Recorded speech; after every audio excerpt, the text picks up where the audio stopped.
A entrada de Cristo em Jerusalém é triunfante e repleta de simbolismo. Ele chega em um burrinho, que é um animal pacífico, ao invés de vir um cavalo, que é um animal de guerra. Os moradores o recebem com aplausos, acenando com ramos e forrando o caminho por onde ele passa, para que seus pés não tocassem o chão. Poucos dias depois, na mesma cidade em que celebravam a sua chegada, foi humilhado e condenado à morte.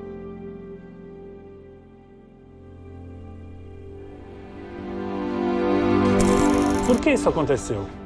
E que raios isso tem a ver com as nossas vidas? Para falar sobre isso, eu chamei aqui, nós chamamos, né? Felipe Café, um grande amigo, né? Posso Nós chamar quem? de amigo? Nós Podemos quem? Quem chamar? somos nós? Nós, o quinto Quem elemento. somos Nós. Não, Esse calma, Felipe eu vou Trelli. continuar. Perdão. Carlos de Freitas, Luigi Marnoto, Arthur Machado, eu, Felipe Trelli, e o nosso convidado, Felipe, meu xará, Café. Ok. Tudo bem, Café? Beleza, muito bom estar aqui com vocês. Obrigado pelo convite, gente. E que tenhamos um bom papo, né? Isso. Abrindo a nossa semana, Quinto na Páscoa, é nosso primeiro evento um pouco mais, né? Semanal, né? É, uma semana especial, Uma série. né? Quinto na Páscoa, e você está nos agraciando com a presença aqui para falar. Abrindo. Começa com festa, né? A entrada de Jesus em Jerusalém. Ok. Todo mundo recebe ele muito bem, pelo menos os seus seguidores. Todo mundo recebe ele muito bem. Primeira pergunta. Olha, ele está chegando junto com um grupo de pessoas que estão chegando com ele, né? Eles estão vindo de algum lugar, estão vindo da região da Galileia, onde era o centro de operações de Jesus. E lá Jesus, ele era uma celebridade, né? Jesus era um popstar, me perdoem aqui o termo, né? Mas ele era muito conhecido pelos seus milagres, pelo seu ensino, né? Então, as pessoas que chegam com ele sabem muito bem quem ele é. Mas é interessante porque nos 4 evangelhos nós temos 4 pontos de vista distintos do mesmo evento da entrada triunfal de Jesus. E ali nós começamos a perceber que, embora os que estão chegando estejam celebrando a vinda de Jesus, lá ele se depara com alguns que começam a levantar hostilidades, né? Especialmente ali os líderes, né, os fariseus, eles inclusive dizem para que Jesus impeça as pessoas de aclamá-lo como rei. E aí Jesus diz, olha, se eles pararem de falar, as pedras vão clamar. Porque o que está acontecendo aqui é evidente, é inquestionável, além de ser cumprimento profético. Depois a gente fala mais disso, né, dos textos que apontam para isso. Então ele foi muito bem recebido, mas o que vai acontecer nesse movimento de entrada dele até a sexta-feira da crucificação é que toda essa recepção, ela dá lugar a uma hostilidade, né? E muitos daqueles que estão vendo essa cena são aqueles que ao final estão clamando para que ele seja morto. Santo Agostinho fala sobre a cidade de Deus e a cidade dos homens, certo? O fato de Jerusalém ser um centro, uma coisa, uma metrópole para a época, né? Vocês acham que faz diferença Jerusalém hostilizar e as pessoas que chegam de fora, que eram pessoas mais simples, do interior, normalmente, Cafarnaum, né? É isso mesmo que fala? Sim, É que católico, você sabe. Não, você tem aquele probleminha de ler. Lê pouco a Bíblia. Vê o resumo, né? As encíclicas e tal. É o trailer. Vê o trailer e não conhece o filme. Então, vocês acham que tem a ver essa história? Em que Da sentido? cidade grande. Comparando Porque, assim, com hoje, é isso? Que a cidade, Não, no que caso a de Jerusalém também é a cidade santa, seria também uma cidade sagrada, né? Então, mas ali era a metrópole do Também é uma cidade do de Deus, momento. né? Então, é verdade. Mas a Jerusalém celestial, né? Segundo eu ouvi numa homilia, era ali que Deus se comunicava com os homens, né? Em cima onde está hoje o Domo da Rocha, se eu não me engano, né? Exatamente. Foi ali que Adão levou o sacrifício, perdão. Abraão. Não, o Caim e Abel, Caim. né? Caim, Abel, depois Abraão. Isso. Ali era um ponto de comunicação de Deus com os homens. Então ali tem a cidade dos homens e a cidade de Deus, né? No mesmo Meio lugar. representada, né? Nesse sentido. O monte lá em Jerusalém, onde se encontrava o templo, ele passa a ser, no contexto do Antigo Testamento, o local mais santo de todo mundo, porque é onde Deus ele passa a fazer a habitação dele no meio do povo, né? Nós temos, na verdade, uma história que percorre toda a Bíblia do Deus que tem um profundo desejo em manifestar a sua presença gloriosa no meio da sua criação e que desde o Éden, essa possibilidade, ela encontra dificuldades por conta do pecado. O pecado faz com que nós não possamos mais viver na presença de um Deus glorioso, Deus ele continua buscando manifestar essa glória, porém o pecado ele se torna aí um obstáculo, não um obstáculo que Deus não consiga vencer, mas que nós não podemos mais contemplar esse Deus de toda a glória, porque nós seremos fulminados ao contemplá-lo. E aí nós temos essa trajetória do Deus que ia ao Éden e que transitava ali com Adão e Eva.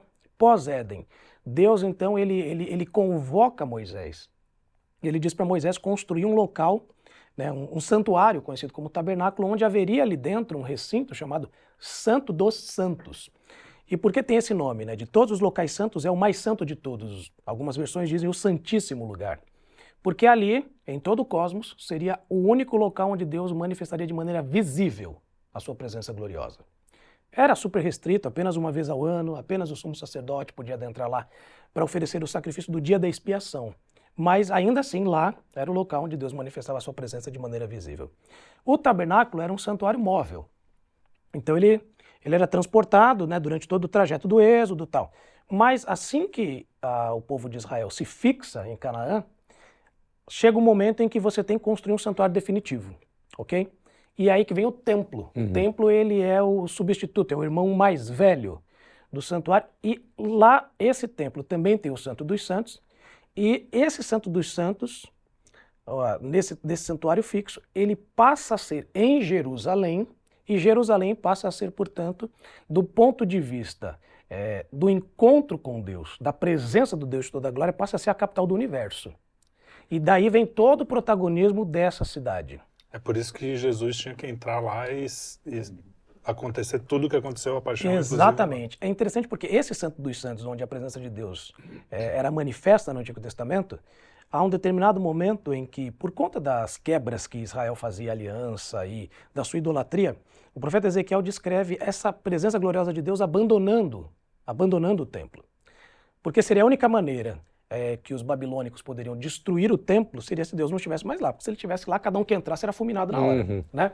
Então Deus abandona o Santo dos Santos, o Santo dos Santos vira apenas um santuário, um prédio. Okay? É destruído, é queimado, não sobra nada.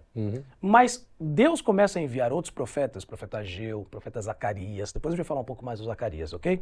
Que ele começa a dizer, o templo tem que ser reconstruído, ele tem que ser refeito, ok? E não é apenas para que o povo de Israel possa novamente adorar no contexto do Antigo Testamento, mas é porque a presença gloriosa de Deus retornará a esse templo. E o que é a presença gloriosa de Deus que retornou a esse templo? É a presença do próprio Cristo, que durante o seu ministério na terra esteve ali, ok? Aí a gente começa a entender por que ele purifica o templo, né? Por que ele se ira com as pessoas impedindo o acesso de outros à adoração, porque ele é o retorno do Deus de toda a glória ao templo, que era o local onde as pessoas iam para buscá-lo. É interessante olhando a história, né, assim, Café, essa mudança, esse ponto de cela, né, que altera a história, porque entra Cristo, proclamado rei, tudo bem que é aquele rei que os judeus esperavam, monarca, tudo bem, etc. Isso é uma coisa que eu quero falar também. Tá, mas como esse padrão se repete, né? Porque em alguns dias, né, 7 dias, né, 8, sai do proclamado para, mata o cara mesmo, né? E isso, a Hannah Arendt, quando faz um comentário sobre a história da Segunda Guerra e do Holocausto, dos judeus, ela fala assim, se você lê essa história e você não se identifica como o cara que estaria apoiando isso, você não entendeu a história. Então, é muito da história, dessa mudança, dessa expectativa que é puramente material ali da entrada do Cristo. Pô, agora o cara veio libertar a gente, vai trazer dinheiro, né, o Bolsa Família, picanha, abóbora e tal. É bem por aí. Eu vou ter algum benefício. Não teve, é uma vida eterna. Eterna? Não, mata o cara. Então, por aí. Tanto que mostra muito essa frase que é dita, inclusive, acho que é pro Papa também, quando ele assume, né, na Igreja Católica, mas era dito pro César, quando ele vinha, o cara vinha atrás quando ele vinha de uma guerra, né, uma vitória, o cara falava, sic transit gloria mundi. A glória do mundo é transitória. Os caras te chamam hoje, amanhã tá morto, velho. Amanhã tá morto. Então essa mudança, expectativa tem a ver com isso, né? O povo estava esperando Um guerreiro. Bolsa Família Gospel. Exatamente. Alguém para libertar literalmente de César, né? Acharam que era um rei guerreiro mesmo. Isso alguém perguntou no outro dia, eu achei interessante. Se você fosse um cara comum, né, que mora em Jerusalém, que segue lá os preceitos, etc., e aparece um maluco falando assim, qual seria a tua atitude, né? Quer dizer, como nós, como pessoas comuns, né? É muito provável que a gente tivesse lá e falasse, porra, bota o cara lá, né? Desculpem.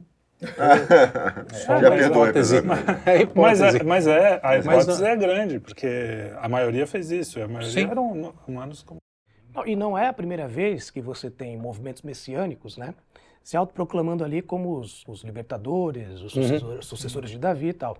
Então, dentro desse contexto, é muito possível que isso aconteça e de pessoas se identificarem ou não, ok? Nessa situação específica, de que lado nós estaríamos? Sim, Ou seríamos essa aqueles que pergunta. oscilariam, né? Nós aclamaríamos como rei, uma vez que isso me traria inúmeros benefícios, só de não pagar imposto para Roma eu já estou feliz, né? Exatamente. Mas, quando ele viesse com um papo de arrependimento, né? Ah, não, peraí. Você agrega, você não muda o que eu já tenho, né? Que é, Pegar sua cruz, né? Exatamente, Tipo, isso aí. negue-se a si mesmo, né? E eu acho que parte do que foi o conflito que os próprios discípulos se viram tem a ver com isso, né? Eles queriam um Jesus que viesse inaugurar uma nova era política, Sim. né? Uma nova realidade, uma nova dimensão física, assim dizendo. E Jesus vem fazer isso. Jesus fará isso. A realidade final para a qual a história caminha é essa. Mas antes dele ter uma nova era política, antes dele inaugurar um reino, ele precisa resgatar aqueles que serão os seus súditos, ok? Então há uma ordem de prioridades aqui. É por isso que o Domingo de Ramos, ele sinaliza algo que não será completado durante a Semana da Paixão. A Semana da Paixão, ela vai concretizar o quê? O Cristo que redime. O Cristo que resgata. O Cristo que insere súditos que estavam no reino das trevas para o seu reino de luz, ok? Mas a gente não pode ler o Domingo de Ramos sem ter em mente o livro de Apocalipse.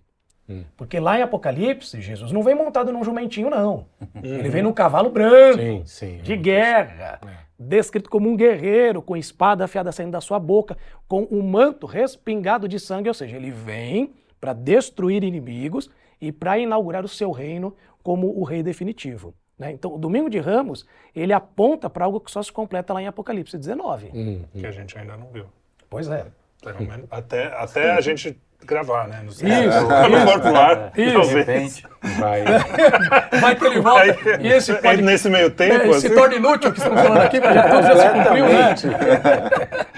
muito bom. Mas eu acho sempre legal quando você fala assim, não, mas lá na hora, muita gente deve pensar isso, eu mesmo já pensei, provavelmente todos nós.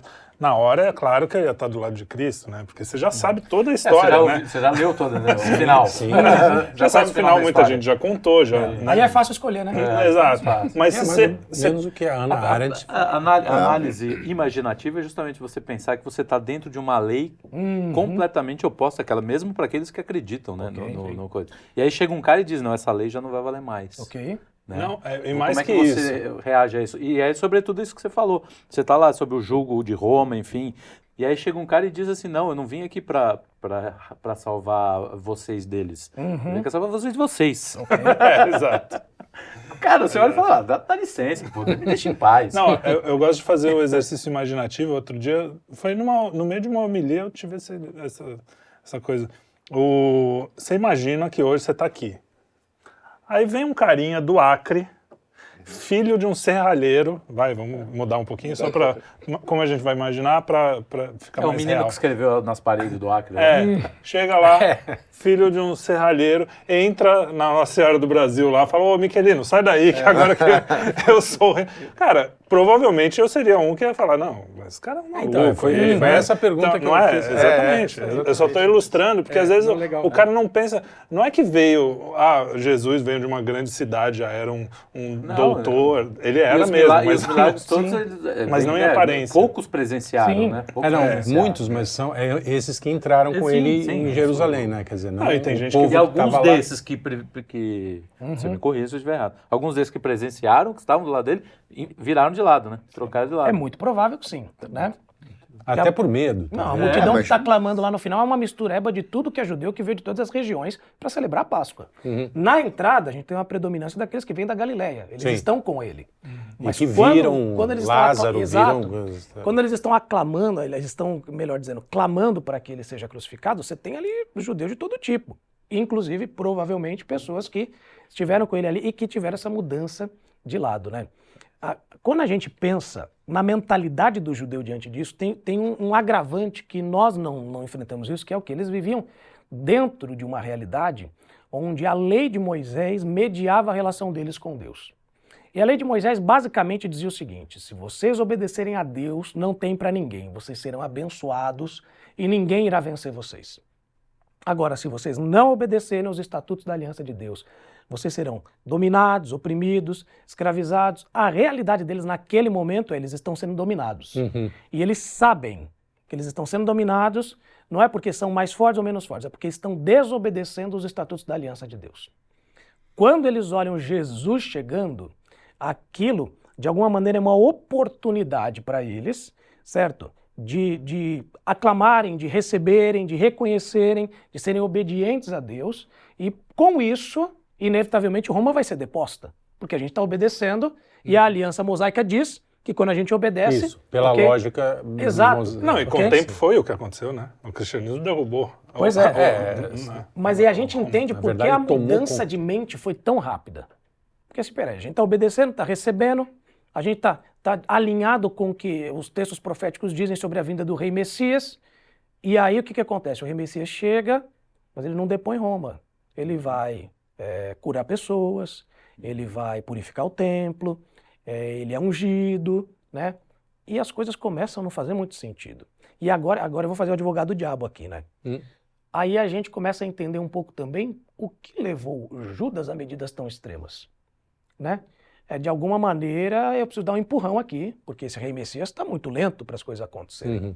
Então há uma perspectiva... Quer dizer, ele tinha a mente revolucionária. Pois é. Ele falou assim, esse cara precisa fazer alguma coisa. Vamos ver se ele é o cara mesmo, né? É um dos Eu mitos. quero que ele seja, mas quero ver mesmo. Né? Tô com pressa. É um dos mitos, o bom revolucionário. Não existe. Que não existe. É mito. Tanto que depois ele se arrependeu, né? Se arrependeu não, né? Teve um remorso profundo. Remorso. Se arrependeu é coisa de Pedro. Judas não se arrepende. Exato. Judas tenta só diminuir o caos. Vergonha. Exato. A gente procura mudar através pressupõe da que está do política. lado certo do espectro político, mas será que estamos mesmo? A gente não sabe. Né? Mas a gente gostaria de ter uma aposta, né, uma monarquia, a gente, né? No final, eu acho que a expectativa muito dos judeus é muito expectativa do que a gente tem hoje, entendeu? Nós precisamos botar alguém para resolver, nós precisamos fazer na marra, nós precisamos antecipar, já que está demorando para voltar, vamos dar um jeito aqui, vamos fazer uma pequena revolução. Eu acho que isso você vê mais ainda do que tudo em Davos, por exemplo. Aqueles caras que se reúnem, nós sabemos o que fazer, o que é melhor Então, para aí o é mundo. pior, acho que Mas mais eles são os profundo, caras é a maus, tentativa de substituir a Deus, né? Sim. De se colocar no lugar de Deus. É muito mais grave, é um grau de soberba que aí a queda é mais remete pro profunda. século XVIII.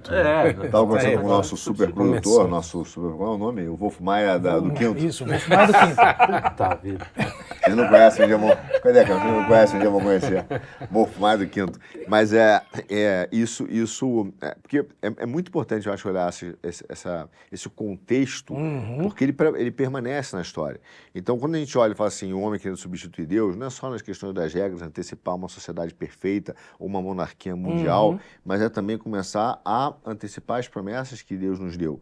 A questão, por exemplo, da vida eterna. Então, a gente hoje tenta, através do transhumanismo, né, substituir por máquinas e ter uma vida mais longa, e isso é tentar dizer, olha, eu não tenho a chave que me dá, a gente estava conversando, a chave de Davi, né? A chave que me dá a vida eterna, mas eu vou tentar utilizar da tecnologia, da tecnocracia para produzir isso. Então hoje a gente, de uma outra maneira, comete... Faz a mesma coisa. Exatamente a mesma coisa que está rolando no Domingo de Ramos. Naquele contexto histórico-político e da vontade dos judeus de depor Roma, entendeu? Porque, assim, o ser humano, desde que ele está aqui, ele trabalha em dois campos gravitacionais, né? O campo gravitacional humano, que te derruba, e o campo espiritual, que é o que te eleva. E você vive sempre nesse dilema. Isso nasce com cada ser humano, vai morrer com cada ser humano.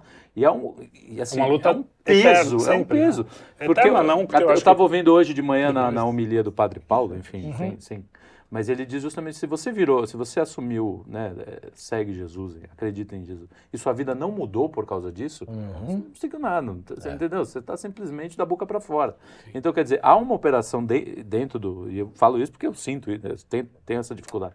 Que eu quero mudar, mas às vezes eu olho e falo, pô, eu sou o mesmo retardado de antes, entendeu? Então, esse é o problema. E chega uma hora que às vezes o cara não aguenta, né? O cara desiste. Fala, não, quer saber? Vou pro Não é pra mim. transhumanismo. Vou pro transhumanismo. Vou aceitar todas as bobagens que estão me colocando. Os caras abusam da ideia de que Deus é paciente e misericordioso, né? Abusam, Fala né? assim, depois eu vejo eles isso. contam Deus é justamente paciente. com isso, Então, com a vamos nossa lá. impaciência. Agora, Carlos, isso que você colocou, falando sobre esse dilema, né, que a gente vive, e pensando no Domingo de Ramos e pensando na Sexta-feira da Paixão. Nós gostamos de pensar num Deus que seja rei, que seja soberano, desde que ele se adeque às minhas expectativas. Sim. Né? É ótimo ter um rei maravilhoso. sobre tudo, desde que se adeque às minhas expectativas. Ok? Então, de certo modo, eu quero um Deus que caiba no bolso.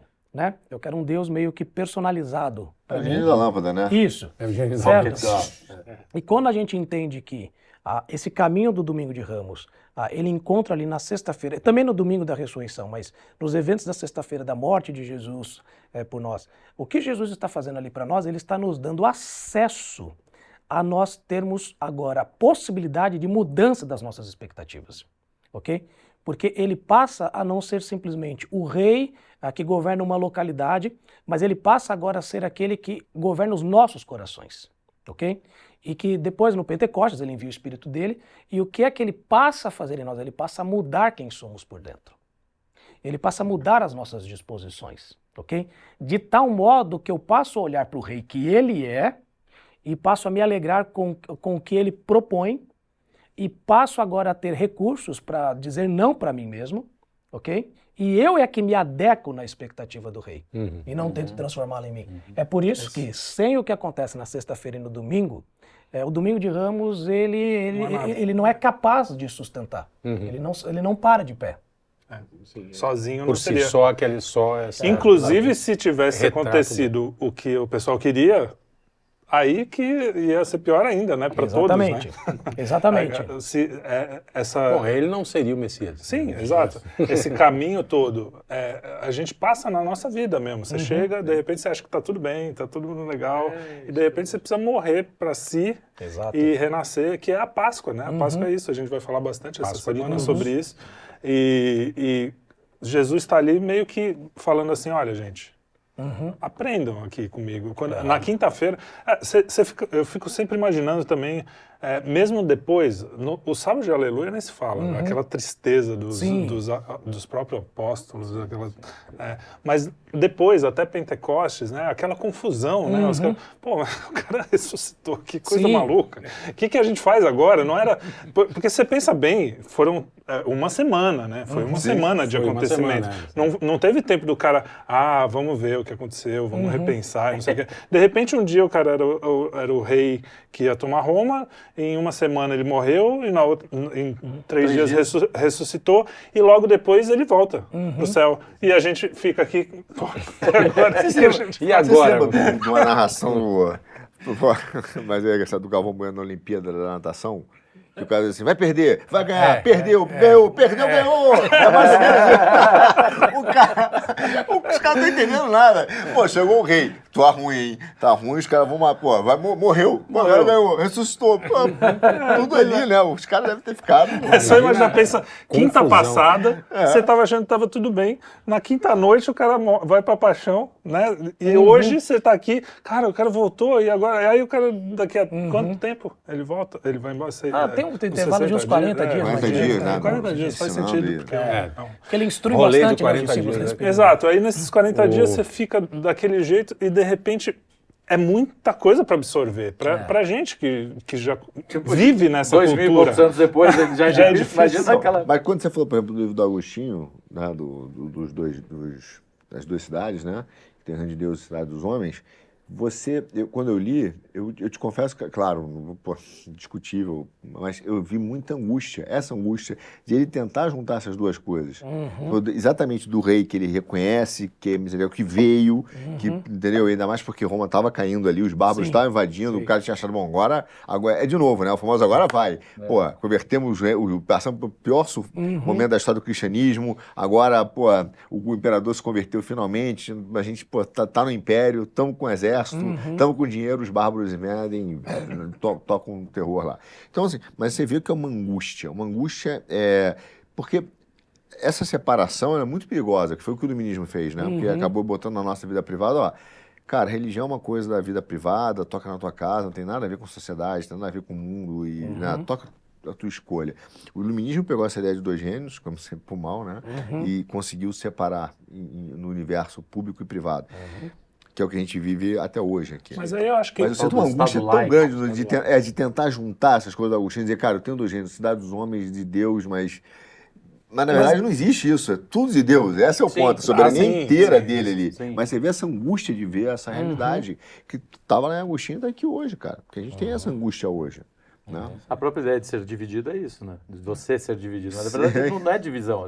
Tudo foi Deus que criou, né? Mas você se sente dividido. Né? Se sente isso. Você olha a angústia e fala assim, cara, Deus, isso aí vai ficar assim? Que é o que o Agostinho está falando, né? Isso aí é assim? Aí ele falou, mas você era assim também, né? Você fazia parte lá da seca. Quando você estava lá fazendo as suas coisinhas. Estava lá rolando na lama, felizão, né? Na jogando sauna, bolinha na lama. Na sauna, aquela sauna. Não, a sauna não vai ter. Só ficar claro, cada um tem os seus pecados. Não até esse ponto, né? Não, cada um tem. Quem nunca? Não, a sauna não. Mas que sauna? Tem que explicar também. Não, que claro. sauna? Você que já tirou conclusões. Já bloqueei logo a sauna. As saunas e saunas. Não, mas vamos falar simbolicamente. Você falou do Zacarias, dos profetas. Como é que tem essa ligação, né? Porque Jesus cumpriu todas as profecias, é por isso que nós cremos, né? Também. Sim.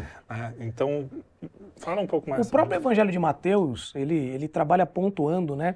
Em algumas situações em que Jesus ele cumpre profecias, ele fala, então se cumpriu o que foi dito pelo profeta tal. E ali no relato do Domingo de Ramos, né, da entrada triunfal, ele diz isso, que é o cumprimento da profecia de Zacarias. Né? Lá em Zacarias capítulo 9, se eu não me engano, ele descreve como seria a entrada do rei. Agora, antes de falar de Zacarias 9, nós precisamos entender o seguinte. Deus havia feito algumas alianças com o povo de Israel, que basicamente são promessas que Deus diz, eu cumprirei porque eu quero cumprir, não depende de vocês. Diferente da aliança mosaica, que dependia de obediência, ok? Aqui são promessas, Deus diz, eu sou assim, eu sou bom e eu quero dar isso para vocês. E Deus havia dito que daria para a linhagem do rei Davi o direito eterno ao trono de Jerusalém, ok? Deus dá uma dinastia para Davi. E diz que da família dele, da linhagem dele, viriam os reis até que viria um rei da dinastia dele, cujo reino jamais teria fim. E aí a gente linka com as promessas, né, da vinda do Messias, tal, e a gente começa a ver como vai se afunilando a história bíblica, aquele que foi prometido como a semente de Eva, que depois foi prometido como a semente de Judá, esse que foi prometido como a semente de Abraão, né, antes mesmo de Judá, ele agora também é da linhagem de Davi. Ok? Então há uma promessa, uma expectativa de um novo rei davídico. A linhagem davídica ela foi interrompida ali no final do Antigo Testamento. A Babilônia veio, você não tem mais rei em Jerusalém. Você tem ali governantes alocados pelas potências estrangeiras. Você não tem mais um rei judeu, ok? E a profecia de Zacarias, ele escreve depois do período babilônico, então ele escreve dizendo o seguinte, olha, a linhagem de Davi não se encerrou. Embora nós não tenhamos um rei hoje, um rei virá. Como é que vocês saberão quem é esse rei? Ele descreve a maneira como esse rei vai vir, ok? E lá ele descreve que ele viria montado em um jumentinho. O que não é natural, o que não é normal, ok? De onde é que vem isso? Quando Davi morre, há uma disputa entre os filhos dele, a família de Davi era um caos, né? E os filhos brigavam continuamente. Há uma disputa entre um dos filhos dele, Adonias, que se considera o legítimo herdeiro ao trono, ok? E que se autoproclama rei, mas há aquele outro que Davi, ele entende, que é quem deve dar continuidade a essa linhagem e que vai cumprir a promessa que Deus fez de reis no trono ali da família dele, que seria Salomão, que esse a gente conhece melhor, ok? E o que acontece é que tem uma disputa ali entre eles. Davi então diz que Salomão deve ser o rei. Salomão então ele entra em Jerusalém, é o cortejo real, ele entra em Jerusalém montado na mula do rei. Então, quando você tem a ideia de um rei da linhagem de Davi entrando em Jerusalém montado num jumento, dentro do imaginário do judeu é o seguinte: esse é o legítimo sucessor ao trono de Davi, que foi o que aconteceu na disputa, ok? Passa-se aqui centenas de anos, ok? Na verdade, desde Davi até os dias de Jesus, quase 1000 anos. E o que nós temos? Nós temos uma cena se repetindo com vários dos elementos desse símbolo, ok? Nós temos um descendente de Davi entrando em Jerusalém, ok? No meio de um momento de disputa, porque a outra ocupando o trono, Roma está fazendo isso, ok? E ele vem montado num jumento como cumprimento da profecia de Zacarias, que escreveu depois de tudo aquilo acontecer. Então nós temos aqui vários elementos se unindo e trazendo um significado muito grande para o que está acontecendo ali.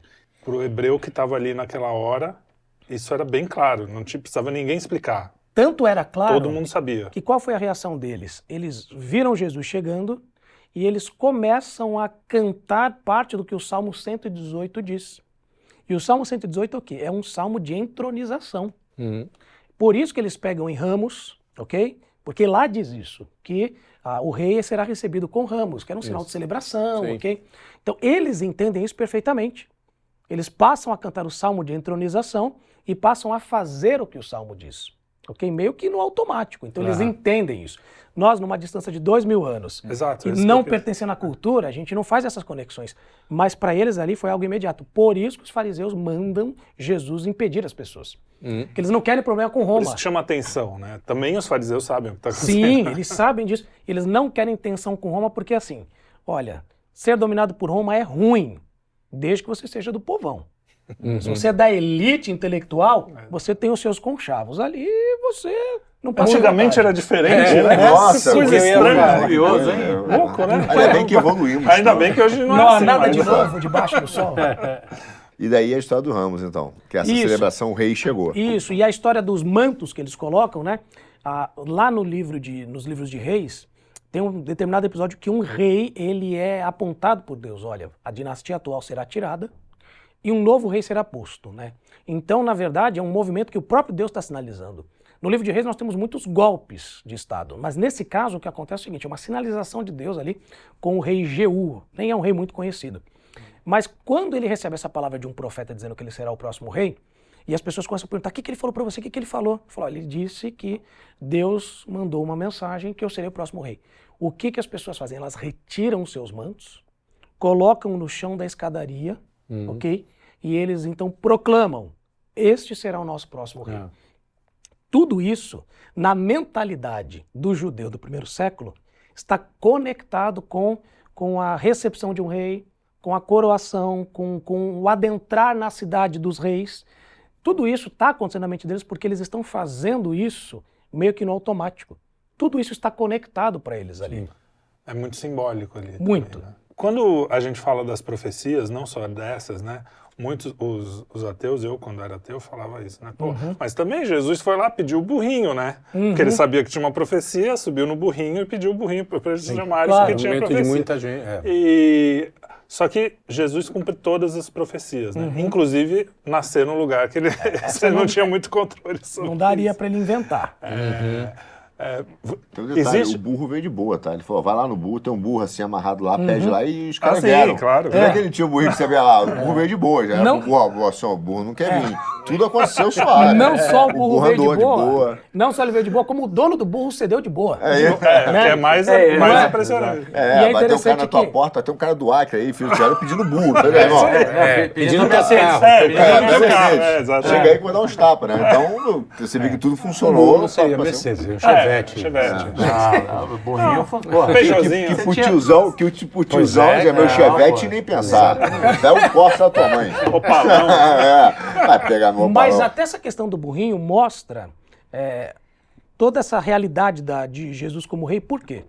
quando ele pede para os discípulos irem lá pegar o burrinho, e eu em sã consciência não daria um animal, ainda mais uma cultura agrária onde eu preciso daquele animal para trabalhar. Sim. Exato. Ok? Mas Jesus disse o seguinte, olha, se perguntarem por quê, diga que o Senhor está pedindo. O que significa o Senhor naquele contexto? Né? Essa era uma prerrogativa do rei, que ali no caso era Roma, ok? O governador romano, alguém, ele tinha o direito de exigir bens dos outros para uso temporário. Ok? Então o que Jesus está dizendo é o seguinte, uma prerrogativa que está sendo usurpada por Roma é uma prerrogativa que o verdadeiro rei tem. Quando ele diz, diga que o Senhor está pedindo, ele está fazendo-se valer da sua posição como rei e trazendo para um uso temporário algo que pertence ao seu povo, ok? Então até nisso a gente vê essa consciência de que este é um evento de apontar para a realeza de Cristo. É interessante porque a gente, quando vê esse conhecimento da história, no início, a gente pensa que existe uma ordem cronológica da chegada que não apontava para o Apocalipse, né? Você fica pensando, por que começou com a chegada e essa decepção tão grande, né? Por que foi recebido? Quer dizer, a chegada do Domingo de Ramos já é um apontamento atemporal de Deus na história, Exatamente. né? Realmente não dá para falar só do Domingo de Ramos sem falar do Claro. resto, né? Não tem como. Mas na quinta-feira, na última ceia, Jesus serve, né? Lava os pés e tem toda aquela história. E você vem de um rei, que é o rei revolucionário que estavam esperando, que na verdade fez uma revolução na história da humanidade, de certa forma, sem ser revolucionário. Mas quando ele chega lá, ele mostra que todos nós, para chegarmos ao reino, temos que ser humildes e servir. Isso era muito louco, né, pra época. Muito. Você fala assim, não, você vai lavar o meu pé. Eu sou... Tanto é que Pedro fala, pô, como assim você vai lavar o meu pé? Eu quero lavar você. Elabora esse... Não, e é interessante porque se você pegar qual era a visão acerca de humildade em todo o mundo antigo, humildade não era uma virtude. Exato, Humildade era uma exato. fraqueza. Ok? Humildade era você dar oportunidade para que o inimigo se levantasse contra você. A primeira vez na história do pensamento humano que a humildade é posta como virtude é na pessoa de Cristo. E ele simplesmente subverte todas as convenções. Né? Ele, que é o maior de todos, se põe a limpar os pés naquela última ceia. Ok? Ele que é o criador de tudo, ok? Ele que é o maior ofendido com os nossos pecados, ele ali na ceia, ao partir o pão e tomar o cálice, ele diz, olha, eu sou o maior ofendido e também sou o maior prejudicado, porque eu vou ser quebrado, meu sangue será derramado por vocês. Então Cristo, ele inverte completamente essa lógica e ele começa a sinalizar para a gente que humildade dentro do reino dele é uma virtude cardeal. É algo fundamental para todos nós. E nesse sentido, é interessante que Cristo, por um lado, ele foi muito maior do que as expectativas das pessoas dos seus dias. Muito maior. Por quê? Porque eles esperavam, né, um rei messiânico que fosse meramente humano, restaurador, um guerreiro, libertador, restaurador do reino de Judá, certo? Era isso que eles esperavam. E aí Jesus veio dizendo que ele e o Pai são um, né? Não, peraí, Jesus, a gente quer um rei, mas não desse tipo. Você está indo demais, Jesus, demais, entendeu? Pode dar um downgrade, gente, que não é uma coisa mais... Que é o que o acusaram de blasfêmia, Sim, né? claro. Foi o elemento que eles manipularam ali para poder matá-lo. Sim. Mas, por outro lado, Jesus ele era muito menor do que eles queriam. Porque eles queriam um rei solene, né? Um rei poderoso, um rei respeitado. E aí Jesus chega, né? As pessoas com quem ele anda, ok? A região onde ele habita. Sim. Né? As pessoas que ele chama para serem a sua corte, os discípulos, né? Na própria entrada triunfal dele, o que acontece? No final do dia, ele retorna para Betânia, que era um vilarejo sem importância nenhuma ali do lado. Né? Ele não vai para o palácio, ele não vai depor Herodes, né? Ele não vai chegar lá para Pilatos, dá meu lugar aqui. Então, por um lado, Jesus ele era muito menor do que eles queriam. E essa tensão, ele é muito maior e muito menor, fez com que as pessoas simplesmente não compreendessem a real natureza do que estava sendo oferecido ali. Foi para poucos mesmo, né? E pensa na cerimônia do lava-pés que você está falando, A gente não tá falando... Para um rei, né? Também não tá falando de um pé tratado com Dove hidratante, meinha... Tipo o pé do Arthur, né? Entendeu? Aquele que Cara, pé horroroso, vai no né? Dr. Show tinha toda podólogo. semana. Podólogo. Os caras estavam no deserto, não era sandália croc, fofinha, sandalhão tenso, aquele pezão de canela de pedreiro, velho. Gente que andava muito. Andava muito. E aí o rei sai pra lavar o pé, o cara tem até vergonha do pé. Mostra o pé aí, pô, tira o pé em paia. Né? Então, realmente, é uma...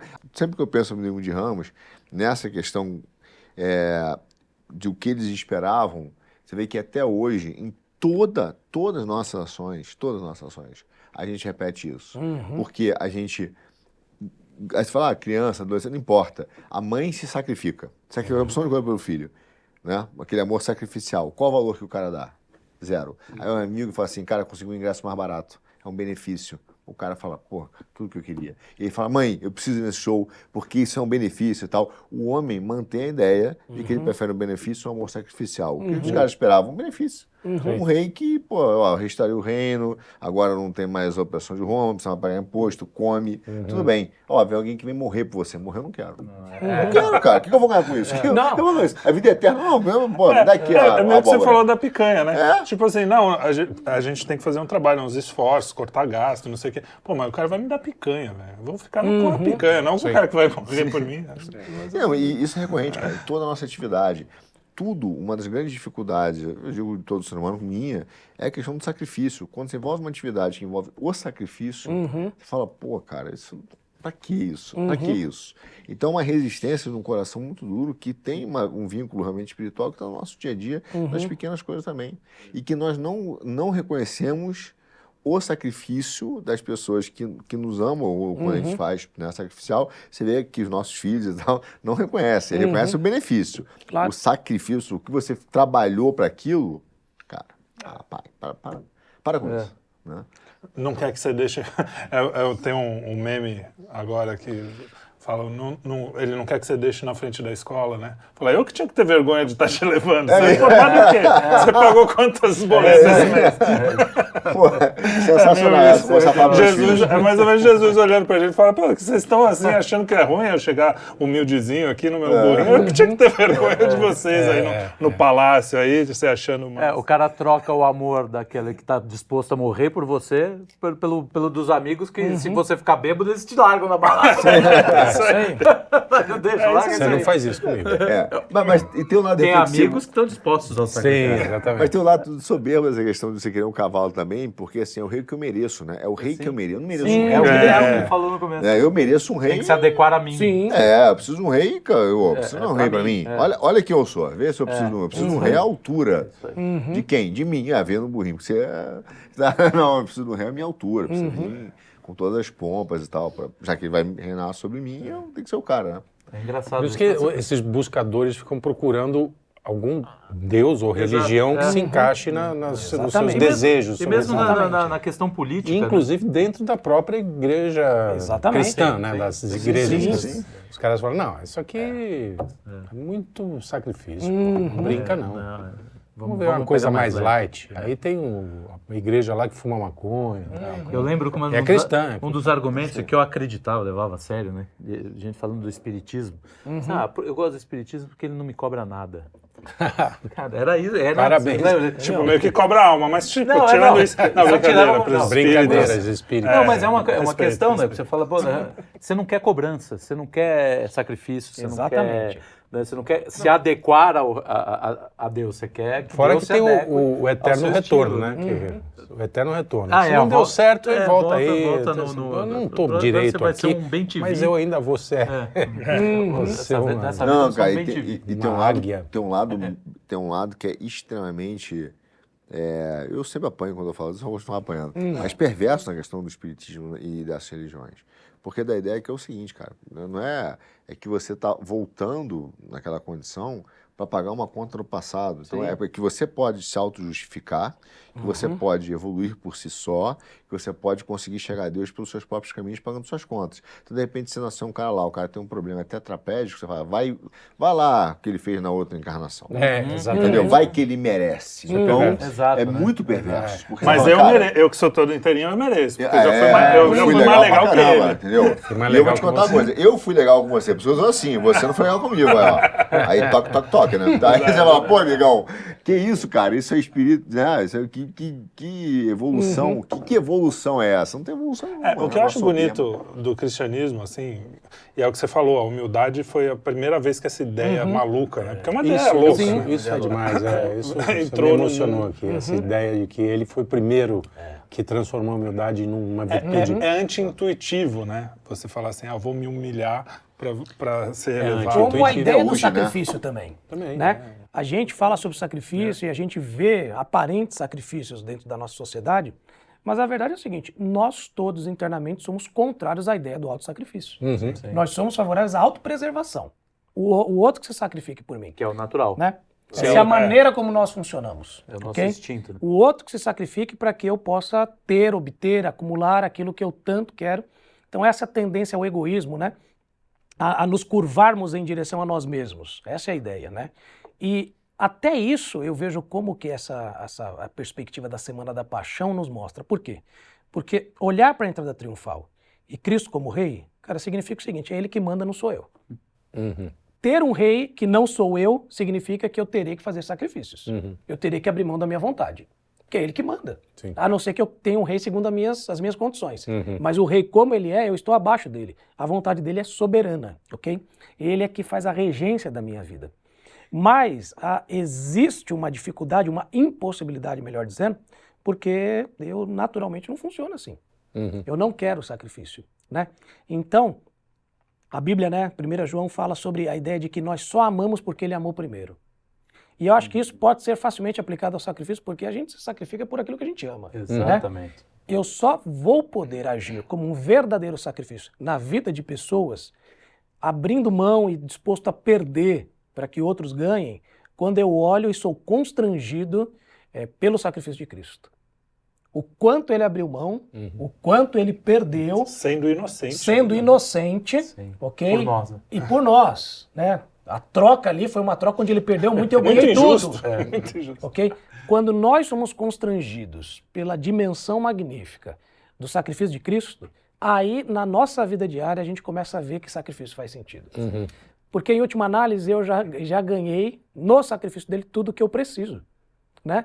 Então eu posso fazer sacrifícios menores aqui, inclusive impulsionado por ele, pelo Espírito dele em mim, pelo exemplo dele graça. nas Escrituras, ok? Aí nós podemos de fato fazer boas ações, boas obras, ok? É nisso que todo militante, né, que fala que quer fazer o bem para esse mundo, ele se perde. Por quê? Porque o bem que ele diz ter nas suas intenções é um bem imaculado. Ele não é capaz de sacrifício. Exato. Os seus aparentes sacrifícios, eles são, na verdade, maneiras de obter algo que ele tanto quer. O sacrifício real e legítimo, ele só é impulsionado por entender o amor de Cristo e o sacrifício dele por mim. Aí nós temos o combustível, aí nós temos o impulsionador, nós temos a graça, né, nos dando condições de seguir esse exemplo. Tanto que as pessoas gostam muito de falar de direito e pouquíssimo de dever, né? O cara fala, meu direito, que tem direito a isso, tem direito. Tá, qual é o seu dever? Qual é o seu dever? A era do... Ninguém tem. O cara fala, não E aí- tenho, eu tenho direito. E aí é aquilo que, por exemplo, ele deixa de ser antinatural. Na verdade, ele se torna sobrenatural, porque o instinto de autopreservação é natural. O amor vence esse instinto de autopreservação. É verdade. Né? E aí ele se torna sobrenatural. E aí que a gente entra em comunhão, né? Dentro desse mundo. Né? E aí Bonito isso. é interessante Mesmo. porque quando você fala em sacrifício, é difícil a gente fazer mesmo, né? Eu acho que para todo mundo, né? Mas quando você vê alguém se sacrificando, aquilo te toca de alguma forma. Sim. Então você fala, aquilo tem uma verdade, É verdade. além E, pô, se você pensar materialmente, e é aquela coisa, cara, se você pensar materialmente, não faz o menor sentido você ter leis contra matar o outro, contra o sexo livre, contra... Realmente, exato. se você pensar como um Marquês de Sade da vida, sei lá, um cara assim, você realmente faz sentido. Mas a gente escolhe porque quando você vê um sacrifício e aquilo te toca de alguma forma, você fala assim, não, tem alguma coisa aqui que é uma lei natural, que você não consegue explicar aqui, né? Não, o sacrifício sempre sempre comove, né? Impressionante. Você pega, por exemplo, os casos de escolas, assim, Isso que é agora bom. você vê, tem horríveis, né? Mas você vê aquelas professoras que vão pra cima do moleque, podiam morrer, cara, né? Podiam morrer, estavam dispostas, mas elas foram lá justamente para se sacrificar, não vou deixar esse cara... Então isso tem no nosso dia a dia e a gente tem de cada vez mais a ter que valorizar isso, né? Porque isso é desvalorizado para pegar heróis de fumaça, né? Herói, super-homem que não morre, né? Mas heróis de brinquedo. Se bem que ele morreu. Morreu no final. Morreu, mas voltou. Mas voltou. O nosso também, né? Mas de outro jeito. Isso. Voltou para nunca mais morrer. Exato. Pra não morrer nunca mais. Mas Jesus, né, para voltarmos aqui no que está acontecendo na Semana da Paixão, no momento que ele está com os discípulos dele, ele fala, né, que não tem amor maior do que aquele que dá a vida pelos seus amigos. E amigos aqui no sentido de aqueles a quem ama, né? Então é impressionante. Toda vez que a gente olha para um sacrifício na nossa sociedade hoje, né, isso nos toca. Isso nos comove. Há um aspecto transcendente, isso nos arrebata. Sim. Ok? O Felipe estava falando. Porque a gente olha para algo que foge à nossa capacidade, foge da nossa realidade. E que encontra eco, melhor dizendo, encontra plenitude naquilo que o próprio Cristo fez por nós. Há um aspecto transcendente nisso. E que encontra a verdade, né? Transcendental o verdadeiro, porque a verdade atrai. Então você se sente totalmente atraído por essa verdade, que é a ideia, você reconhece o sacrifício verdadeiro. Porque tem muito também desse pseudo-sacrifício, né? Você vê, sabe, no Instagram, você deixa o coração quentinho. Isso tudo é... Isso. É perfumaria, A sinalização de virtude, Sim. né? Tem tudo isso, né? Não, a nossa própria compreensão do que é aquela expressão tomar a sua cruz. Cara, tomar a sua cruz para cada um é uma coisa. Tomar minha cruz é ter que pegar ônibus de manhã cedo. Entendeu? É um sacrifício. Mas quando a gente pensa em tomar a cruz é o quê? Tomar a cruz é disposição de morte. Isso. Cruz é instrumento de tortura, né? De morte, né? Então, Não é comodozinho. não é assim, uma dorzinha. Né? Não é ter pegar o busão. não é ter que pagar uma conta que eu não queria Arrumar pagar. cama, passar roupa e Isso. tal, lavar panela. Não, essas coisas santificam um pouquinho, não. Não. Ajuda a ir contra a própria vontade, né? Abrir mão, isso, né? é isso. Mas não é a cruz. Ela vai te ensinando as virtudes, né? Ela vai te preparando porque a disciplina, Mas é sempre a ordem... compensatória essa daí. Essa é sempre Não. compensatória. Eu paguei minha conta, mas por quê? Qual é a conta que você está pagando? Morar bem, não sei o quê. Sim. Você tá Tá pegando sempre ônibus compensatória. pra poder pagar as contas. Não tá dentro dessa parte sacrificial, meu. Tá bem distante dessa. de um sacrifício verdadeiro. Começa, por exemplo, a pagar a conta dos filhos, já muda, né? Você sabe disso, né? A Você gente sabe. às Quando vezes tem quer filho, sacrificar né? os Aí já muda, né? Agora, as suas contas, meu amigo, aí você tá compensando, Mas as dinâmicas de todos os relacionamentos dentro da família, esses relacionamentos, na verdade, só fazem sentido se a dinâmica entre eles é a dinâmica de sacrifício. Né? Quando a gente pensa ali no que Paulo diz lá em Efésios, final do capítulo 5 e capítulo 6, ele fala, ó, maridos, ame a sua esposa como Cristo amou a igreja. Pô, meu amigo, você quer mais sacrifício que isso? Né?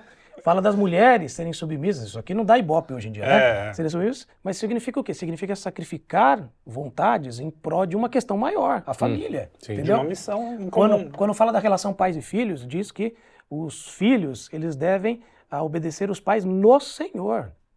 Pô, cara, às vezes eu não quero fazer o que meu pai está dizendo, mas por uma questão de saber quem é Deus, eu abro mão da minha vontade para fazer aquilo que meu pai está orientando. Por mais que eu acho que meu pai não sabe o que é o melhor, ok? E a mesma coisa para os pais. Os pais, eles têm que criar os filhos no temor do Senhor. Né? Não é segundo apenas as suas vontades, as suas percepções, mas há uma orientação. Então o pai, às vezes, ele tem algo que ele acha que é importante para o filho, que é desejoso, mas que isso necessariamente não é aquilo que deve ser. E ele também tem que abrir mão. Então existe uma dinâmica de sacrifício para todos os envolvidos. O princípio que orienta é sujeitem-se uns aos outros. Quando a gente tem a dinâmica familiar com cada um se sujeitando um ao outro, você tem uma família que cresce. Cresce de maneira saudável. Quando isso acontece na sociedade também, é a mesma coisa, né? Por isso que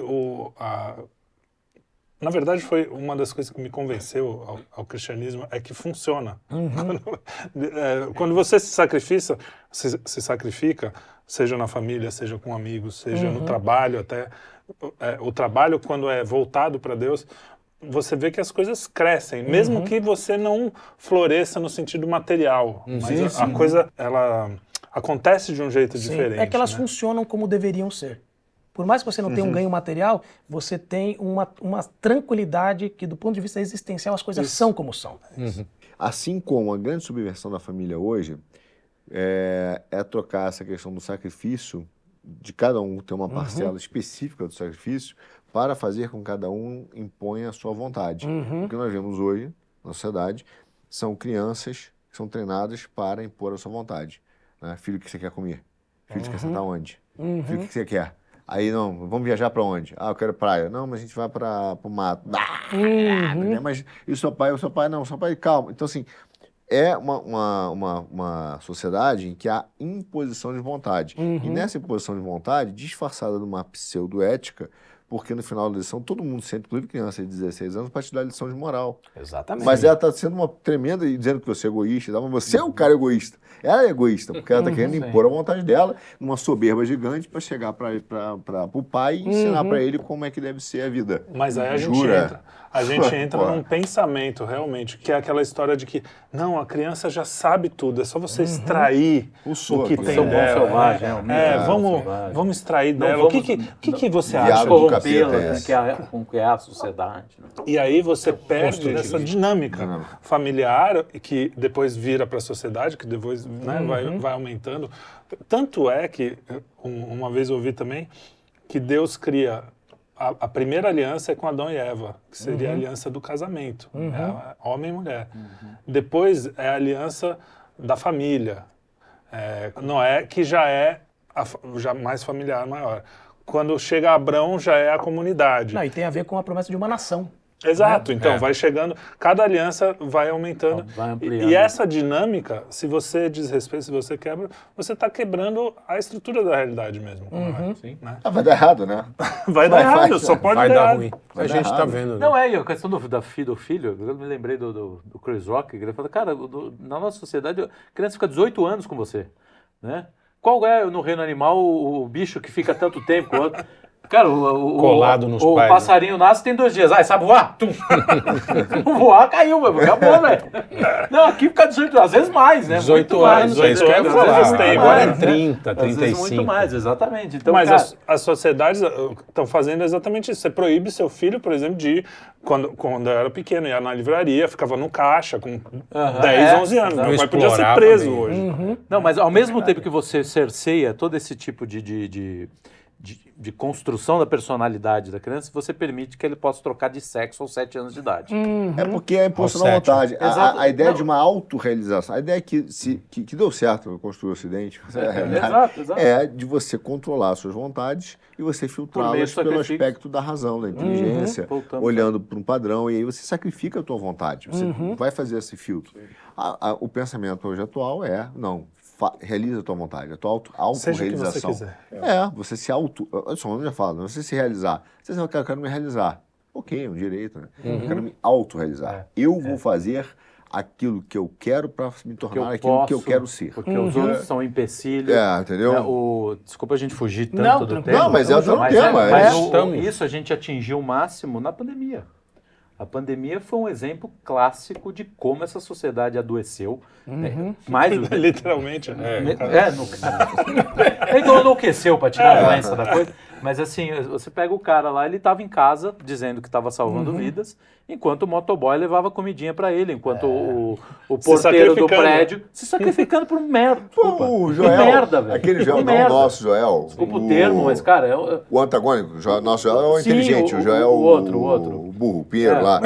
O cara lá Pinheiro. fazendo live, dando lição de moral O Pinho com Sol, a com a empregada empregada lavando lá louça na lavando cozinha, louça. velho. Que saiu, pegou o buzu. Exatamente, E exatamente. ainda enfiou a máscara na cozinheira. É isso. E a de branco, Chocolate, a de branquinho e branco. tal, todos os simbolismos e tal. Quer dizer, é a inversão completa desse Exatamente. sentido cristão, de Cristo, né? Agora- Do mesmo jeito que a humildade, na época de Cristo, acho que era anterior, né? Não, Cristo transformou em virtude, mas era mal visto, o sacrifício na nossa sociedade mal está sendo mal visto. Então, Entendeu? mas Tá sendo mal tóxico. visto, é tá mal sendo- visto quando você racionaliza. É. Mas se o cara, qualquer um, você vira o cara um- mais um lacrador que mais tem, podre. se ele vê uma cena de um cara se sacrificando por outro, ele vai se porque emocionar, é ele vai verdade, se né? tocar. Vai, É, porque não aí tem jeito, é a a verdade se realidade. impõe. A verdade não... A verdade se impõe, entendeu? Porém, mas por que eu tô te falando isso? Todos os conceitos que tem vem do cristianismo são fragmentados, e aí os caras são ele vai e fala pulverizados, assim, né? ó, ainda que eu falo assim, sem o amor nada seria, ponto. Aí você fala, nossa, é o amor e tal. Não, mas, ele fala assim, mas o amor, aí ele fala, o amor não é orgulhoso, não é soberbo, então não é um amor que quer que você bota minha foto no Instagram, mostra que tá comigo. Esse é um amor soberbo. Quando a gente tá falando do que hoje ele vê o sacrifício, ele tá vendo o sacrifício de quem? Do outro. Exato. Aí, quando o cara tá passando Não, mas é sufoco isso que ali, eu falei, o que, que ele faz? Pega o celular e fala, gente, estamos aqui, o cara quebrou a perna, vai morrer lá, vai morrer. Ah lá, vai morrer. É isso aí. Ele não quer sacrificar. Isso, Então, por essa favor, ideia você que o fez. sacrifício... quando eu vejo o sacrifício de alguém, não, ele vê alguém sacrificando, nossa, parabéns, ético. Mas veja, eu tenho muita dúvida nessa questão. Que se ele... porque ele vê esse sacrifício, mas de repente fala assim, tá vendo? Essa é a sociedade, é o cidadão que deveria ser. Ele Sim. empacota esse sacrifício de novo numa corrupção do conceito original. Mas ele só fala. Porque ele deveria ele se sacrificar, ele não deve Sim. pensar em outro. Mas Eu ele vou só, me sacrificar. ele só acha isso bacana, louvável, porque alguma coisa dentro dele toca, alguma Assim, coisa mas com a realidade. O cara pode É o estar... mesmo cara que reclama da polícia, por isso sacrifica todo dia pelo exatamente. cara. Aí você Pois é. pode não voltar isso. pra casa e falar, essa policial, isso aqui trata mal o cara. Concordo. Então eu acho que é uma corrupção do conceito, entendeu? Ah, sim. Que é sempre aquele Não mau tenho dúvida. uso, que é o problema do pecado, é o mau uso da ferramenta boa, entendeu? É desvirtuar a ferramenta, entendeu? Distorcer todo. É, tipo, pô, coçar a orelha com chave de fenda, entendeu? Uma coisa que o cara fala assim, o que você tá fazendo, cara? Porra.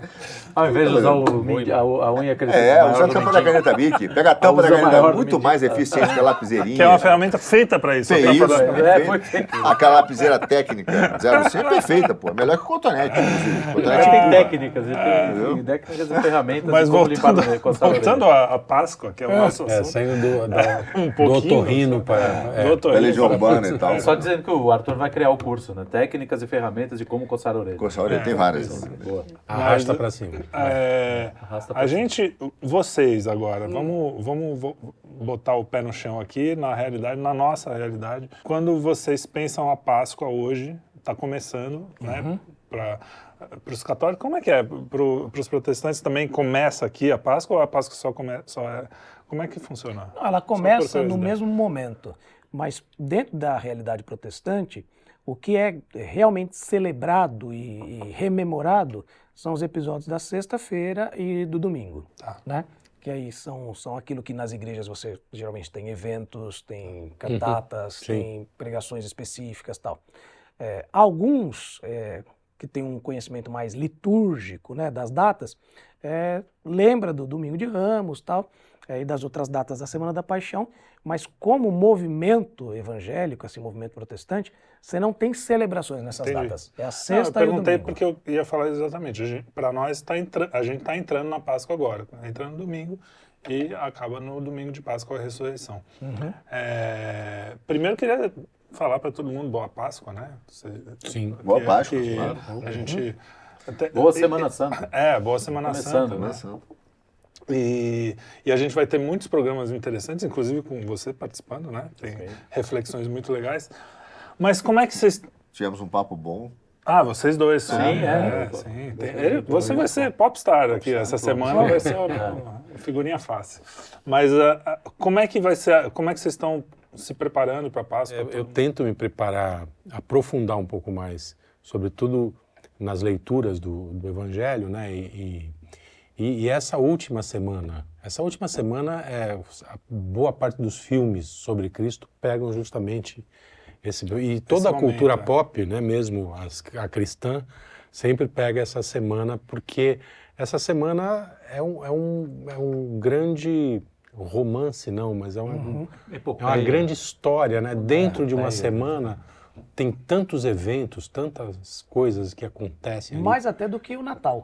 Mais do que o Natal, sem dúvida. Isso o é uma Natal, coisa, o Natal é lindo, né? Nasceu, beleza, Nós temos maravilha. nós temos Mas nosso a programa que nós paixão, vamos falar sobre isso. mas Sobre as a artes. paixão é muito muito emocionante mesmo, né? Quer dizer, uma história e é o que eu mesmo falo. para os não crentes. Né? Sim. É o que eu sempre falo em relação ao Natal e à Páscoa. Eu gosto muito do Natal, inclusive por uma questão de infância. Sempre foi uma data muito especial. Mas a Páscoa para nós cristãos é o evento central da nossa fé, porque nascer, todo mundo nasceu aqui. Agora, ressuscitar, que a gente conheça, né? Então, eu acho que a nossa lembrança é justamente esse evento foi um evento único na história humana e serviu para salvar a gente. Coisa melhor do que isso, né? Veio o nosso Salvador. Carlão, quer falar alguma coisa? Não, eu estou indo para a segunda Páscoa, mais ou menos. Depois de convertido? Depois de convertido. Então, eu espero que seja como a do ano passado, que foi muito bonita. Bonita. Me ajudou espiritualmente. Eu sempre derrubo depois, mas eu espero Como que eu todos suba nós, de né? novo, né? Suba de Somos novo. todos derrubados sempre. Cara, Queda é com a gente. Essa pergunta que você fez hoje aqui me bota numa posição muito difícil. Porque, para quem não sabe, o Café foi meu pastor, é o meu pastor. Então, é a hora que eu vou falar alguma coisa, eu me sinto analisado, né? O cara pega e fala assim, mas como ele não completou, meu amor? Ele não completou, falta um capítulo, o cara já viu uns 17 bolos.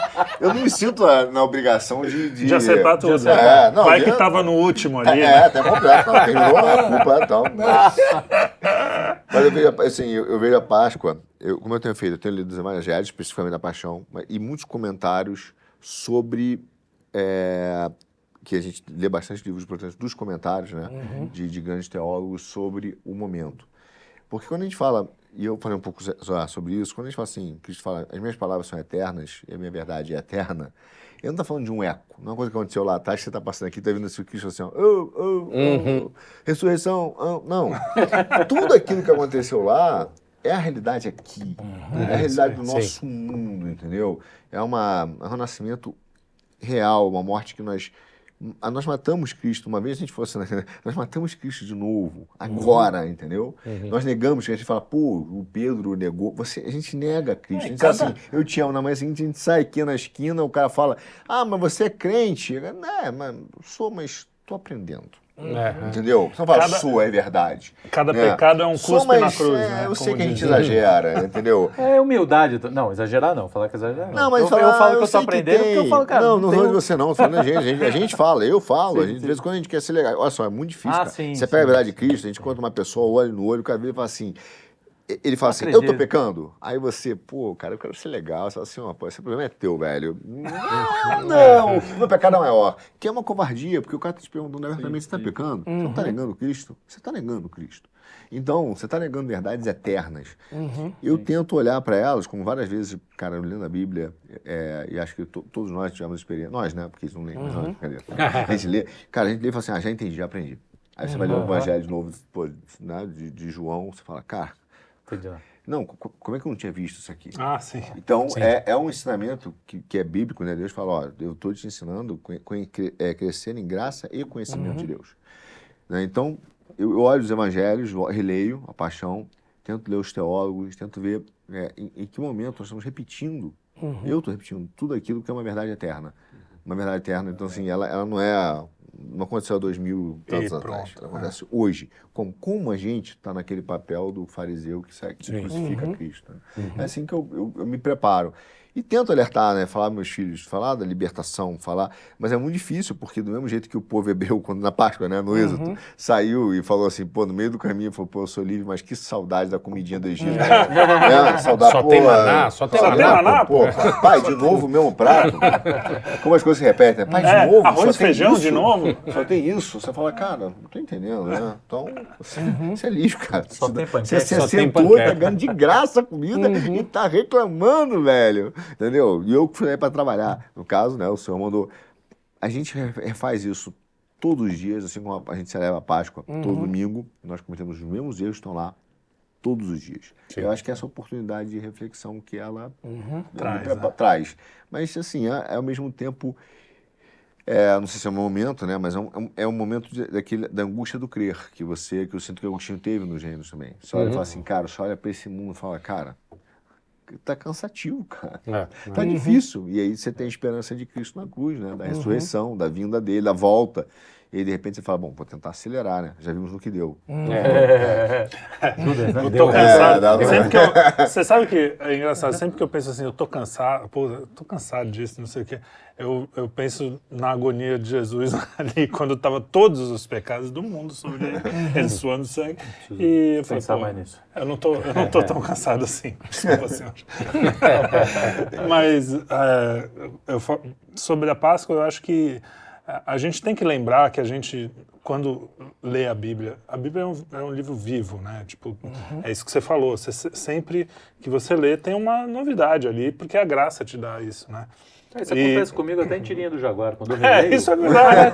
É verdade. É verdade. Pior que é verdade. Mas é mesmo. No fundo, Cada um no seu Qualquer nível de leitura. maturidade. exatamente, é isso aí. não, mas A gente todo, ainda tá Tem adolescente. revelações, somos adolescentes. revelações na tirinha do Jaguar. todo livro tem Sapatinho isso. de fogo. Todo livro tem isso um pouco, mas a Bíblia é mais, né? E você tem essa coisa de você voltar para casa, né? Então, assim, quem é mais velho tem essa experiência de um dia sair da cidade e voltar 20 anos depois de não ter voltado mais lá, e falar, cara, é o mesmo lugar, mas não é, né? Porque você está renovado. E eu acho que a Páscoa é isso, é você voltar sempre para casa. O E, retorno do filho. e a gente tem que lembrar que na Bíblia, esse era o meu ponto, que quando a gente lê, todas aquelas pessoas somos nós. Não só o fariseu, mas também Pedro quando se arrepende. Também as pessoas boas, entendeu? Porque a gente tem essa mania também de falar, nossa, nós somos imperfeitos, somos pecadores, somos tudo. Mas a gente também tem a capacidade de ser o cara que se arrepende, de ser o cara que fala assim, putz, eu errei, eu preciso ser mais humilde. E tem uma frase, a Bíblia toda, mas tem uma frase né, Imitar o Pelé que também. sempre me toca muito, toca muito. Que eu fico imaginando a profundidade da tristeza que é isso. Não é nem a paixão, tá? É quando, assim, Cristo chorou. Sim. Você imagina o que faz Deus chorar. Então, quando a gente está muito cansado, todo mundo cansado, fala assim, cara, Cristo olhou para esse mundo e chorou, velho. Ele olhou e chorou. Ele chorou. Aliás, Olha- o que espantou, só rapidamente, se eu não estou enganado, espantou os discípulos na morte de Lázaro, né? Que ele chora, Ele chora, né? pela primeira vez, talvez, na frente das pessoas. Fala assim, nossa. Aí ele mostra o lado humano, né? E aí ele pede Mas a ele Deus, chora, assim. a gente tá falando de Domingo de Ramos, ele chora antes de entrar em Jerusalém. Exatamente. Sim. Ele Então, lamenta mas Cristo sobre chorou. Jerusalém, né? Ele olha para Jerusalém e ele lamenta porque Jerusalém, por mais que eles estejam naquele momento de recebê-lo, eles não estão discernindo o que de fato ele veio trazer, né? E sendo Deus, ele sabe que toda aquela euforia se tornará em rejeição Sim. dali a pouco tempo, né? Então o lamento de Cristo é por ver a cegueira, a prisão, né, na qual as pessoas estão por conta dos seus pecados e que buscam um Deus que seja conveniente para eles, não tem essa disposição de um sacrifício, de uma vida de serviço a Ele, não são capazes de ter essa transformação, porque para isso eles precisam entender quem é Cristo e o que Ele veio fazer na sua primeira vinda. E não é o que a gente vive hoje também? A gente olha Claro e que fala sim. exatamente. Não. Pega essa descrição, é o mundo de hoje. isso. Entendeu? Não, E de gente que fala que acredita em Cristo e que também não entende a profundidade E a da gente mensagem pode, dele a partir e disso, distorce, é traidor da A igreja. gente pode, a partir disso, entender que o que o mundo hoje é, também é algo que faz Deus lamentar. Sim. Também é algo que entristece esse Deus, certo? Mas a solução que ele propôs ali na Semana da Paixão é a mesma solução para a gente hoje.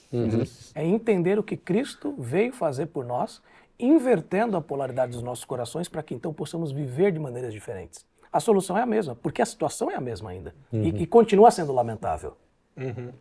E colocar as coisas no seu devido lugar, né? Não esperar da terra, do mundo, as soluções. Claro que a gente tem que agir para que as soluções aconteçam, tal, mas colocar as coisas no seu devido lugar, né? Acima disso, a sua perspectiva correta, existe um reino muito maior, né? E E você, fecha Café? com café Olha para só, falar o com que você café. tem para falar para os nossos... Eu vou dizer como eu vou Espectadores. celebrar a Páscoa, né? Eu busco, como família, assim, a gente sempre tentar centrar as nossas vidas no Evangelho de Cristo, né? Na mensagem de que Deus veio, nasceu aqui, viveu entre nós, Ele morreu pelos nossos pecados, ressuscitou para nos dar uma nova vida, não nos deixou órfãos, enviou seu Espírito que em nós age e um dia voltará. eu busco sempre, com a minha família, a gente centrar os nossos esforços por aprimoramento nisso, né? Nunca é, filho, faça isso porque é isso que tem que ser feito, né? Faça isso porque o Cristo que morreu na cruz morreu para que você seja capaz de escolher isso. Porque isso é o melhor para você. Porque sem isso, você poderia escolher coisas piores até do que está sendo. Mas Cristo te dá agora a possibilidade de escolher diferente. Então a gente sempre tem conversas, né, na hora de educar os filhos, na hora de corrigir, que às vezes tem que corrigir, mas qual é o elemento motivador? Não é simplesmente papai e mamãe estão dizendo. A gente está dizendo porque nós entendemos que o que Cristo fez por você na cruz é capaz de mudar a sua história hoje. É capaz de te levar a escolher. De certo modo, nós buscamos sempre introduzir ali os eventos da Semana da Paixão nas nossas conversas corriqueiras, né? Claro que a gente não passa por todos os eventos, né? Mas o significado deles, o impacto, a libertação que foi trazida, né? A nova realidade de vida e tal. Então, como é que eu pretendo passar essa Páscoa? Eu pretendo passar em família, né? De maneira muito simples, podendo conversar com os meus filhos de maneira específica sobre aquilo que aconteceu em cada um dos dias, né? E continuar fazendo esse exercício. E entender como a mensagem do Evangelho, que ela ganha uma intensidade maior nos eventos da paixão, mas como essa mensagem ela deve permear a tudo aquilo que nós fazemos e deve ser o elemento motivador de cada passo de aprimoramento que a gente dá, né? Por que eu faço o que eu faço? Por que eu deixo de fazer o que eu deixo de fazer? Há uma razão para que eu queira ser diferente. Há um poder que me capacita para ser diferente. Isso não vem de mim. Então, como eu pretendo passar essa semana é tendo conversas específicas com a minha família sobre como os eventos da paixão eles trazem realidade para nós e permitem que nós sejamos o marido, a esposa, os filhos diferentes, melhores, um pouquinho mais a cada dia, com base naquilo que Cristo fez por nós. Nada suntuoso, mas a minha realidade do dia a dia. É assim que eu pretendo passar. Bonito. Maravilha. Como Jesus num burrinho bem humilde, bem simples.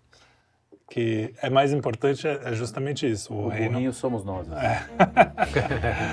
Muito obrigado a todos. Queria agradecer. Vou agradecer. Agradeça. Vou de novo. Vou agradecer. Café. Você ainda volta essa semana em várias aparições. Acompanhe essa semana, tá muito legal. Tem um vídeo por dia. Olha aí. Fora as pílulas. Esse aqui é o primeiro, né? Esse é o primeiro. Domingo. E a gente espera vocês aqui. A gente fala de arte, fala de cultura, fala da história, como Economia. que... Né, tem até economia, falando do ovo, por que o ovo é mais caro que o chocolate, que a barra. E falamos, óbvio, aí vai chegando mais perto do momento na sexta-feira. Na quinta temos meu pai cozinha um cordeiro. Para lembrar a ceia. Para lembrar a Santa Ceia. E o pão ázimo, que é o mais ázimo, importante. E na sexta e sábado, enfim, aí a gente tem as reflexões até domingo, na Páscoa, que eu espero que estejam todos reunidos com as suas famílias e com Deus no centro, né? De suas casas. Das casas de Jesus, né? Que vem a ser a mesma coisa. Porque é a mensagem principal. Ele e o pai são um? São, como é que é? Vamos entrar nesse assunto? Não, se discutir Trindade a gente não acaba Trindade hoje. não dá. Trindade É difícil. Mas é isso aí, muito obrigado e até o próximo Quinto Elemento. Valeu, café. Até. Pai Paulo.